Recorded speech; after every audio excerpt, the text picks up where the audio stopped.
Press the Lord. सभी लोगों को जय मसीह की। मसीह ज्ञान ज्योति चैनल में आपका स्वागत है। मैं आपका भाई विनोद कुमार मसीह। मेरा आज का विषय है, टॉपिक है, हम अपने आप को वचनों से जांचे परखें।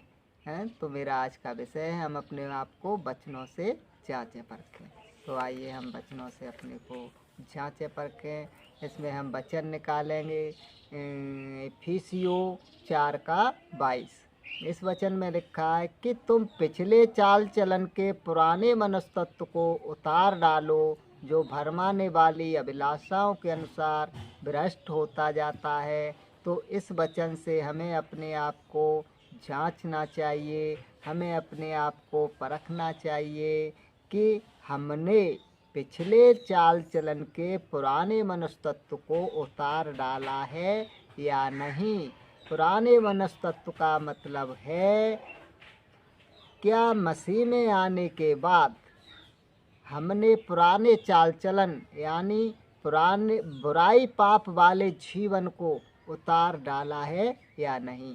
हमें ये जांचना चाहिए, परखना चाहिए कि हमने अपने पुराने चाल चलन के बुराई पाप वाले जीवन को उतार डाला है या नहीं। तो हमें ये प्रत्येक मसीह बहन भाई को जांचना चाहिए, अपने को देखना चाहिए। इसी के इफिसियों 4:23 में लिखा है अगली आयत में, और अपने मन के आत्मिक स्वभाव में नए बनते जाओ। तो हमें अपने आप को जांचना चाहिए, परखना चाहिए कि हम अपने आत्मिक स्वभाव में नए बनते जा रहे हैं या नहीं। हमें ये जांचना चाहिए, परखना चाहिए कि हम आत्मिक स्वभाव में नए बनते जा रहे हैं कि नहीं। आत्मिक स्वभाव का मतलब है यानी हमारे अंदर आत्मिक स्वभाव हो, आत्मिक फल हों, आत्मिक गुण हों। ये आत्मिक फल, आत्मिक गुण हमारे अंदर आते जा रहे हैं या नहीं, हमें ये जांचना परखना चाहिए। और हम इसी का इफिसियों 4:24 में देखते हैं। इस वचन में लिखा है, और नए मनुष्य तत्व को पहन लो, जो परमेश्वर के अनुरूप सत्य की धार्मिकता और पवित्रता में सिरजा गया है। तो इस वचन के अनुसार हमें अपने आप को जांचना चाहिए, परखना चाहिए, क्या हमने नए मनुष्य तत्व को पहन लिया है, जो परमेश्वर के अनुरूप सत्य, धार्मिकता और पवित्रता में सिरजा गया है। कि तो हमें अपने आप को जांचना चाहिए, क्या हमने नए मनुष्य तत्व को पहन लिया है, उस आत्मिक स्वभाव को पहन लिया है, उस परमेश्वर के स्वभाव को पहन लिया है कि नहीं, जो परमेश्वर के अनुरूप सत्य, धार्मिकता और पवित्रता में सिरजा गया है। तो हमें ये अपने आप को, हर एक मसीह बहन भाई को जांचना परखना चाहिए, क्या हमने परमेश्वर के अनुरूप जो सत्य है, धार्मिकता है, पवित्रता है, हमने इसको पहन लिया है या नहीं पहन लिया है। हालेलुया। तो और हम एक और वचन से अपने आप को जांचेंगे, वचन निकालेंगे 2 कुरिन्थियों 7:1। इस वचन में लिखा है, हम देह और आत्मा की सब अशुद्धता से अपने आप को शुद्ध करें। हमें क्या वचन बता रहा है, हम देह और आत्मा की सब अशुद्धता से अपने आप को शुद्ध करें। तो हमें अपने आप को जांचना चाहिए, परखना चाहिए, क्या हम देह और आत्मा को शुद्ध कर रहे हैं या नहीं। हमें अपनी देह और आत्मा को शुद्ध करना चाहिए। तो इस वचन से हमें अपने आप को जांचना चाहिए, क्या हम देह और आत्मा को शुद्ध, पवित्र कर रहे हैं या नहीं कर रहे हैं। हालेलुया। और हम एक वचन निकालेंगे, देखेंगे 2 कुरिन्थियों 5:17। इस वचन में लिखा है, इसलिए यदि कोई मसीह में है तो वह नई सृष्टि है, पुरानी बातें बीत गईं, देखो नई बातें आ गईं। तो हमें इस वचन से अपने आप को जांचना चाहिए, क्या हम नई सृष्टि में हैं और नई बातें आ गई हैं या नहीं। वचन में लिखा है, जो मसीह में है वो नई सृष्टि में है, पुरानी बातें बीत गई, यानी कि पुराने विचार, पुराना सोच विचार, पुराना मनस्तत्व, पुराना बुराई पाप वाला जीवन बीत गया या नहीं, और देखो नई बातें आ गई। हम में मसीह की नई बातें आ गई हैं कि नहीं, हम में मसीह का स्वभाव आ गया है नहीं, हमने नए मनुष्य तत्व को पहन लिया है या नहीं। हमें अपने आप को ये जांचना चाहिए, परखना चाहिए। और हम एक वचन निकालेंगे, पहला पत्रस और 2 का 21। इस वचन में लिखा है, तुम इसी अभिप्राय से बुलाए गए हो, क्योंकि मसीह ने भी तुम्हारे लिए दुख सहा और तुम्हारे लिए एक आदर्श रखा कि तुम भी उसके पद चिन्हों पर चलो। तो इस वचन के अनुसार हमें अपने आप को जांचना परखना चाहिए, क्या हम मसीह के पद चिन्हों पर चल रहे हैं या नहीं। पद चिन्हों का मतलब है मसीह की शिक्षाओं पर चल रहे हैं या नहीं, मसीह के आज्ञा वचनों पर चल रहे हैं या नहीं। हमें अपने आप को वचन से जांचना परखना चाहिए। और हम अगला वचन देखेंगे, पहला पत्रस 2 का 24। इस वचन में लिखा है, उसने स्वयं अपनी देह में क्रूस पर हमारे पापों को उठा लिया, जिससे हम पापों के लिए मरें और धार्मिकता के लिए जीवन व्यतीत करें। तो इस वचन से हमें अपने आप को जांचना परखना चाहिए, क्या हम पाप के लिए मरकर धार्मिकता में जीवन व्यतीत कर रहे हैं या नहीं। हमें अपने आप को, प्रत्येक मसीह बहन भाई को ये जांचना चाहिए, परखना चाहिए, क्या हम पाप के लिए मरकर धार्मिकता में जीवन व्यतीत कर रहे हैं या नहीं। तो हमें ये जांचना चाहिए। और हम एक और वचन से अपने आप को जांचेंगे, गलातियों 5 का 24। इस वचन में लिखा है, और जो मसीह यीशु के हैं उन्होंने अपने शरीर को दुर्वासनाओं तथा लालसाओं समेत क्रूस पर चढ़ा दिया है। तो इस वचन के अनुसार भी हमें अपने आप को जांचना परखना चाहिए, प्रत्येक मसीह बहन भाई को जांचना परखना चाहिए, क्या हमने अपने शरीर को दुर्वासनाओं और लालसाओं समेत क्रूस पर चढ़ा दिया है या नहीं। हमें जांचना चाहिए कि हमने, हमारे अंदर जो भी दुर्वासनाएं हैं, लालसाएं हैं, हमने उस सारी दुर्वासनाओं लालसाओं समेत क्रूस पर चढ़ा दिया है या नहीं चढ़ा दिया है। हमें ये जांचना चाहिए। और हमें अगला वचन देखेंगे इसी का, गलातियों 5:25 में। उसमें लिखा है, यदि हम पवित्र आत्मा के द्वारा जीवित हैं तो पवित्र आत्मा के अनुसार चलें भी। तो हमें इस वचन से भी अपने आप को जांचना चाहिए, परखना चाहिए, क्या हम पवित्र आत्मा के अनुसार चल रहे हैं या नहीं।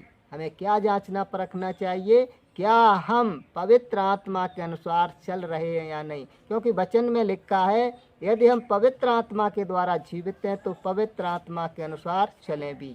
तो प्रत्येक मसीह बहन भाई को जांचना चाहिए, परखना चाहिए, क्या हम पवित्र आत्मा के अनुसार चल रहे हैं या नहीं। आइए हम और अगले एक वचन से अपने आप को जांचेंगे, पहला यूहन्ना 2 का 15। इस वचन में लिखा है, संसार से प्रेम न करो और न उन वस्तुओं से जो संसार में हैं। यानी संसार और संसार की वस्तुओं से प्रेम मत करो। तो इस वचन से भी हमें अपने आप को जांचना परखना चाहिए, कहीं हम संसार और संसार की वस्तुओं से प्रेम तो नहीं कर रहे हैं। हमें क्या जांचना परखना चाहिए, कहीं हम संसार और संसार की वस्तुओं से प्रेम तो नहीं कर रहे हैं। हालेलुया। तो और हम और एक अगले वचन से देखेंगे, इफिसियों 5 का 8। इस वचन में लिखा है, पहले तो तुम अंधकार थे परंतु अब प्रभु में ज्योति हो, अतः ज्योति की संतान के सदृश चलो। इस वचन से हमें अपने आप को जांचना चाहिए, परखना चाहिए, क्या अब हम प्रभु में ज्योति हैं और ज्योति के संतान के समान चल रहे हैं या नहीं। हमें अब इस वचन से क्या जांचना चाहिए, क्या हम प्रभु में आकर अब ज्योति हैं या नहीं और ज्योति की संतान के समान चल रहे हैं या नहीं। हमें ये जांचना चाहिए, परखना चाहिए। ये और हम एक अगले वचन से अपने आप को जांचेंगे, इफिसियों 5 का 9। इस वचन में लिखा है, क्योंकि ज्योति का फल सब प्रकार की भलाई, धार्मिकता और सत्य है। ज्योति का फल क्या है, सब प्रकार की भलाई, धार्मिकता और सत्य है। तो इस वचन से हमें अपने आप को जांचना चाहिए, क्या हम में सब प्रकार की भलाई, धार्मिकता और सत्य है या नहीं है। हमें अपने आप को क्या जांचना चाहिए, क्या हम में सब प्रकार की भलाई, धार्मिकता और सत्य है या नहीं। तो हम और एक अगले वचन से और देखेंगे, अपने को और जांचेंगे। रोमियो 6:16, क्या तुम नहीं जानते कि किसी की आज्ञा मानने के लिए तुम अपने आप को दासों के समान सौंप देते हो, तो जिसकी आज्ञा मानते हो उसी के दास बन जाते हो, चाहे पाप के जिसका परिणाम मृत्यु है, चाहे आज्ञाकारिता के जिसका परिणाम धार्मिकता है।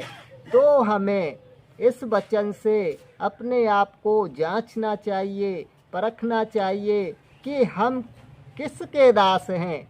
हम किसके दास हैं? हम पाप के दास हैं या परमेश्वर के दास हैं, आज्ञाकारिता के दास हैं? हमें अपने आप को जांचना चाहिए, परखना चाहिए कि हम किसके दास हैं। हम पाप के दास हैं या आज्ञाकारिता के दास हैं, परमेश्वर के दास हैं। तो ये बात भी हमें जांचना चाहिए। हालेलुया। और हम एक और वचन निकालेंगे, मत्ती 7:24।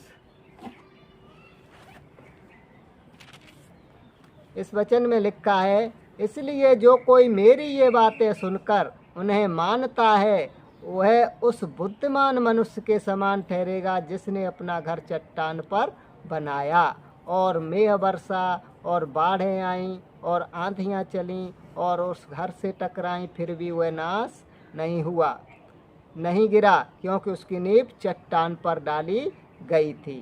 परंतु जो कोई मेरी ये बातें सुनता है और उन पर नहीं चलता वह उस निर्बुद्धि मनुष्य के समान ठहरेगा जिसने अपना घर बालू पर बनाया, और मेघ वर्षा, बाढ़ें आईं और आंधियां चलीं और उस घर से टकराईं और वह गिरकर सत्यानाश हो गया।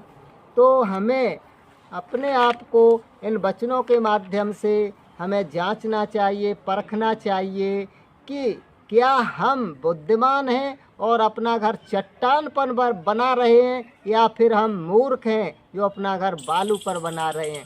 यदि हम बुद्धिमान हैं तो क्या करेंगे? वचन को मानेंगे, वचन पर चलेंगे। जैसा कि वचन में लिखा है मत्ती 7:24 में, इसलिए जो कोई मेरे इन वचनों को सुनकर उन पर चलता है वह उस बुद्धिमान मनुष्य के समान है जिसने अपना घर चट्टान पर बनाया। तो हमें अपने को जांचना चाहिए, परखना चाहिए, क्या हम बुद्धिमान हैं और अपना घर चट्टान पर बना रहे हैं, या फिर हम मूर्ख हैं जो अपना घर बालू पर बना रहे हैं।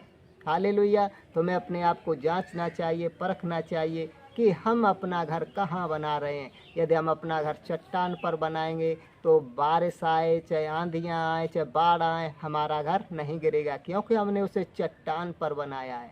और यदि हम वचन को सुनकर उसको नहीं मान रहे हैं तो हम अपना घर बालू पर बना रहे हैं, जो कि आंधियाँ आएंगी, बाढ़ आएगी, पानी बरसेगा तो क्या हुआ, हमारा घर गिर जाएगा, क्योंकि हमने अपना घर बालू पर बनाया। तो मेरे बहनों भाइयों, हमें अपना घर चट्टान पर बनाना चाहिए। चट्टान पर कब बनेगा? जब हम परमेश्वर का वचन सुनकर उसको मानेंगे तो हम अपना घर चट्टान पर बना रहे हैं। चाहे कितनी भी आंधी आए, चाहे कितनी भी बारिश आए, बाढ़ आए, लेकिन हमारा घर नहीं गिरेगा। तो मेरे बहनों भाइयों, मेरा आज का यही संदेश था। और वीडियो अच्छी लगे तो लाइक करना, चैनल को सब्सक्राइब करना और बेल आइकन दबाना ना भूलें, जिससे कि अगली वीडियो की नोटिफिकेशन आपके पास पहुंचती रहे।